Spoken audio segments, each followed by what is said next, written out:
ओम शांति। सभी ब्राह्मण परिवार को मुझ आत्मा का ओम शांति, ओम शांति, ओम शांति। मैं आज आपको अपने जीवन का सबसे बड़ा अनुभव सुनाने जा रही हूँ। वैसे अनुभव तो बाबा के जब से बने हैं तब से रोज़ होते ही रहते हैं, पर यह जो मैं सुनाने जा रही हूँ यह विशेष अनुभव है। मैं यूपी से हूँ, मैं बंधेली माता हूँ घर में। तो किसी कारणवश मैं आपको अपना नाम पता नहीं बता सकती, इसके लिए मुझे माफ़ कर दीजिएगा। मेरी शादी 2009 में हुई थी। 2011 में मुझे एक बेटी हुई थी। उसके बाद में 2 साल तक वो बिल्कुल सही रही। धीरे धीरे करके उसका बोलना, चालना, बैठना, उठना सब बंद हो गया। एकदम से हाथों में आ गई थी, चल भी नहीं पा रही थी और इतनी सुंदर, इतनी मतलब तंदुरुस्त थी। उसके बाद में धीरे धीरे करके बिल्कुल सूख गई वो। फिर हमने एम्स में दिखाया, पीजीआई में दिखाया, हर जगह दिखाया, बरेली में दिखाया, हर जगह, तो उसका कुछ निवारण नहीं हो पाया। वो लड़की रात रात भर रोती थी और हमारे पति दोनों ही रात भर ऐसे ही लेके बैठे रहते थे। 3 साल के बाद उस बच्ची ने शरीर छोड़ दिया। उसके बाद में 5 साल तक मैंने कोई बच्चा नहीं किया। तो घर वालों के फोर्स करने के बाद, ज़्यादा बहुत कहते थे, सास ससुर सब कहते थे, तब सोचा था। तो फिर से 5 साल के बाद एक बेटी हुई। दोनों बच्चे ऑपरेशन से हुए। फिर से एक बेटी हुई। उसके बाद में वो भी 1.5 साल तक बिल्कुल सही रही। तो मैंने पहले ही सोच लिया था कि अगर ये लड़की मतलब चल नहीं पाई तो मैं आत्महत्या कर लूँगी। मुझे और सहन करने का साहस नहीं है, तो मैं अपना जीवन कुर्बान कर दूंगी। तो फिर मेरे पापा की तबीयत ख़राब हुई थी, तो मैं अपने मायके गई। मायके जाने के बाद वहाँ पे हमारे पड़ोस की एक बहन है, तो वो आई थी हमारे घर पे। तो हमने ऐसे ही बैठे तो हम बात करने लगे। हमने कहा, देखो दीदी, पहले भी बच्ची हुई थी तो ऐसे ऐसे करके, अब ये भी नहीं चल पा रही है, क्या करें। लेकिन वो चल नहीं पा रही थी। वैसे खा पी बिल्कुल बोलचाल रही थी, सब अच्छी थी, सिर्फ चल नहीं पा रही थी। तो कहीं ना कहीं मेरे मन में डर था कि क्या पता इसको भी वही दिक्कत हो। तो कोई बात नहीं। तो उन्होंने बोला कि सुबह आप हमारे साथ चलना और हम आपको कहीं ले चलेंगे। हमने कहा ठीक है। तो दीदी आई और वो मुझे लेके गई। तो मतलब सेंटर हमारे गांव में है, लेकिन वो माता हैं, गीता पाठशाला चलाती हैं। तो मैं वहाँ गई तो उन्होंने मुझे आत्मा और परमात्मा का जो भी था उन्होंने हमें कोर्स कराया। लेकिन हमारा पूरा कोर्स नहीं है, हमें सिर्फ 2 दिन का कोर्स हुआ था हमारा। तो हम पहले गए थे तो हमने देखा कि अरे यहाँ तो जैसे सब साधु संत आजकल जो ढोंगी बाबाएं होते हैं ऐसे ही होंगे ये।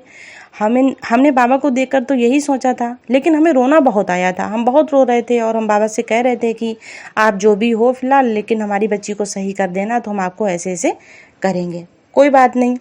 हमारे आने के बाद दीदी ने सूर्य भाई जी से बात करी। तो दीदी ने कहा कि ऐसे ऐसे करके बताया दीदी ने। तो भाई जी ने कहा कि वो आत्मा योगी है और योगी बन जाए। उस आत्मा के पिछले जन्म के बहुत पाप कर्म हैं और जो उसकी बच्ची को परेशानी हुई है वो उस बीमारी का तीनों लोक में कोई इलाज नहीं है। उन्होंने ये बात हमारे सामने नहीं बोली थी, उन्होंने दीदी को बोला था ये बात। उसके बाद में 3 दिन तक हम जाते रहे। उसके बाद में हम अपने ससुराल चले आए। ससुराल आने के बाद मैं क्लासेस सुनती रही, फ़ोन में मुरली सुनती थी, क्लासेस सुनती थी, थोड़ा अच्छा लगता था। तो धीरे धीरे करके बाबा को जान गई मैं, धीरे धीरे करके जान गई बाबा को। उसी पीरियड में वो जो बच्ची थी उसका मतलब वो पहले से तो सही थी, पर वो उसकी जो बीमारी का थोड़ा सा वो था वो बढ़ने लगा। फिर उसका भी बोलना चालना धीरे धीरे 6 महीने में उसका सब कुछ हो गया। 6 महीने में सब कुछ हो जाने के बाद उसके बाद में बीमार हो गई। रोज़ लेके जाते थे हॉस्पिटल, रोज़ लेके जाते थे, तीसरे दिन रोज़ लेके जाते थे। तो डॉक्टर ने मना कर दिया था कि आप देखो अपनी बच्ची को मत लाइएगा, कोई फ़ायदा नहीं है, और आप इसको घर पे ले जाइएगा। कोई बात नहीं, लेकिन हमारा मन फिर भी नहीं मानता था। हम जाते थे और जाते थे, डॉक्टर मना करता था तो अलग अलग डॉक्टरों को दिखाते थे, सब मना कर देते थे। तो मैं पैरों पे पड़ जाती थी कि डॉक्टर साहब हमारी बच्ची को बचा लो, उसको सांस लेने में दिक्कत हो रही थी। तो ऐसे दूध से बिस्किट खिलाया करते थे, कहीं कुछ कहीं कुछ, कहीं दलिया, कहीं दाल, कहीं खीर, ऐसी चीज़ें उसको खिलाया करते थे। उसके बाद में दीपावली वाले दिन, खास दीपावली वाले दिन बच्ची की ज़्यादा मतलब हालत ख़राब हो गई, तो हम लेके गए थे 2021 में 2021 में बच्ची ने शरीर छोड़ा तो हम हॉस्पिटल लेके गए हैं जब, तो वहाँ पे डॉक्टर ने मना कर दिया कि आप अपनी बच्ची को घर ले जाइए, कोई फ़ायदा नहीं है, खर्चा अर्चा भी फालतू का होगा और इससे कोई फ़ायदा नहीं है। तो फिर भी हम पीछे पड़ गए कि नहीं डॉक्टर साहब, आप जो भी है मतलब थोड़ा सा तो आराम हमारी बच्ची को मिलेगा, थोड़ा तो सांस लेने में अच्छा उसको महसूस होगा, आप रख लीजिए। वेंटिलेटर पे रखवाया। उसके बाद में बच्ची बहुत मतलब वेंटिलेटर पे भी उसको आराम नहीं मिला, लेकिन हाँ कुछ हद तक थोड़ा बहुत रिलीफ उसको मिला था। उसके बाद में हमारे पति जो हैं वो बहुत कमज़ोर दिल के हैं, बच्चों को बहुत प्यार करने वाले हैं, तो वो बहुत परेशान थे, बहुत रो रहे थे। लेकिन हाँ हमें इतना था कि बाबा का हमें ज्ञान मिल चुका था, तो इस चक्कर में हम मजबूत हो गए थे, हमें इतना बुरा नहीं लग रहा था।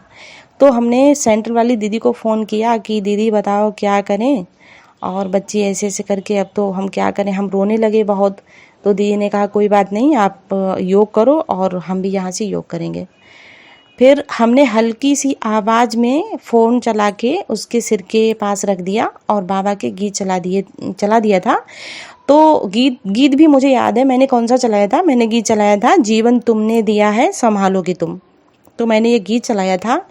तो मैं अपनी बच्ची के सिर पे हाथ फेरने लगी और उसके बाद मैं कहने लगी कि देखो हमारा और आपका इतना ही हिसाब किताब था बेटा, हमारी तरफ से आप बिल्कुल निश्चिंत जाओ, हमारी तरफ से आप बंधन मुक्त हो, आप जहाँ जाओ हमसे अच्छे माँ बाप मिलें, आप सुखी रहो, आपका जीवन अच्छा हो, आपको ढेर सारे सुख मिलें, हमारी शुभकामना शुभ भावना आपके साथ है और हमारा आपके साथ कोई बंधन नहीं है, आप बिल्कुल निश्चिंत होके जाइए, मैं यहाँ पर बिल्कुल सही हूँ।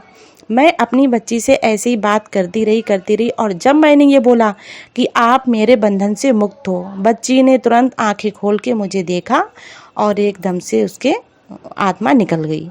तो मैंने देखा कि ब्रह्मा बाबा बाहें पसारे और बच्ची को गोद में लेके जा रहे हैं। मैंने ये देखा कि ब्रह्मा बाबा बाहें पसारे बच्ची को गोद में लेके जा रहे हैं और कोई बात नहीं, मुझे खुशी हुई, मुझे दुख नहीं हुआ, मुझे बहुत खुशी हुई कि कम से कम बच्ची इतनी बड़ी पीड़ा से छूट गई है।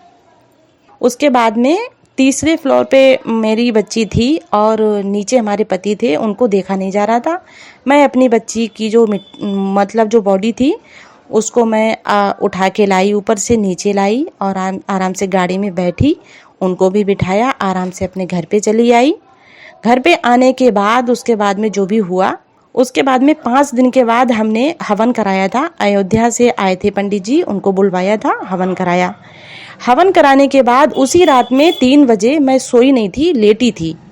जब मैं लेटी थी तो मुझे ऐसा लगा कि एक लाइट है सफ़ेद, जैसे LED बल्ब होता है वैसे एक लाइट है सफ़ेद। 5 सेकंड के लिए मुझे सिर्फ अनुभव हुआ कि वो बोल रही है कि चिंता मत करो, अब सब अच्छा होगा, और बस इतना कह के वो लाइट गुम हो गई। उसके बाद में आज का दिन है, मैं सेंटर जाती हूँ, छोटी मोटी घर में गीता पाठशाला भी चलाती हूँ, बाबा की बच्ची हूँ, मेरा जीवन बहुत सुखी है। डॉक्टर ने मुझे मना भी किया कि आप बच्चे नहीं करना, जितने भी होंगे सब ऐसे ही होंगे और 1000 में किसी एक को बीमारी होती है ये, और इस बीमारी का कहीं कोई इलाज नहीं है। तो मैं समझती हूँ कि बाबा ने बहुत जो भी किया है बहुत अच्छा किया है और अब तो मैंने बाबा को ही अपना बच्चा बनाया है। जीवन में बाबा को जब से बनाया तब से और भी उतार चढ़ाव बहुत जीवन में आए हैं, लेकिन फिर भी सबको बाबा ने पार करवाया और बाबा आज साथ है। हालांकि पति ज्ञान में नहीं चलते हैं, सहयोगी हैं। मैं माउंट आबू भी गई हूँ, पवित्र भी हुई हूँ और बाबा से मिलन मना के भी आई हूँ और यही हमारे जीवन का अनुभव है। मैं सोचती हूँ कि ये सबको सुनना चाहिए और बाबा के बनने के बाद इतनी हिम्मत आई है, कभी रोना नहीं आता है और मुझे देख के लोग बहुत ज़्यादा खुश होते हैं और कहते हैं कि देखो इतना दुख होने के बाद भी कैसे खुश रहती हैं, आखिर में मिला क्या है। तो सब हमारे जीवन से सीख लेते हैं और बाकी घर में भी थोड़ा सा हो गया कि पूरा घर बनवाया, उसके बाद में सबने हम दोनों को निकाल दिया। पुराने घर में हम रह रहे हैं, लेकिन कोई बात नहीं, हमारा ये मानना है कि जो भी कराया है बाबा ने कराया है और जो भी आगे कराएगा बाबा ही कराएगा। और आप सभी से हमारा निवेदन है कि आप एक बार सब बाबा को जानें, भगवान को पहचानें। हमने कभी नहीं सोचा था कि भगवान हमें मिल जाएगा, कभी नहीं सोचा हमने, और बाबा जब से मिला है तब से हमारे जीवन खुशियों से भरा है, हमें दुख नहीं लगता है। दूसरी बात, बाबा हम शिव परमपिता परमात्मा को कहते हैं और वैसे दुनिया वाले उनको भगवान बोलते हैं, पर हम उनको बाबा बोलते हैं। तो हमारे पिता के भी पिता हैं, तो इसलिए हम उनको बाबा बोलते हैं। बहुत बहुत धन्यवाद हमें सुनने के लिए। आपका बहुत बहुत शुक्रिया। सभी सुखी रहें, स्वस्थ रहें, मस्त रहें। अच्छा, आप सभी को मुझ आत्मा का ओम शांति, ओम शांति, ओम शांति।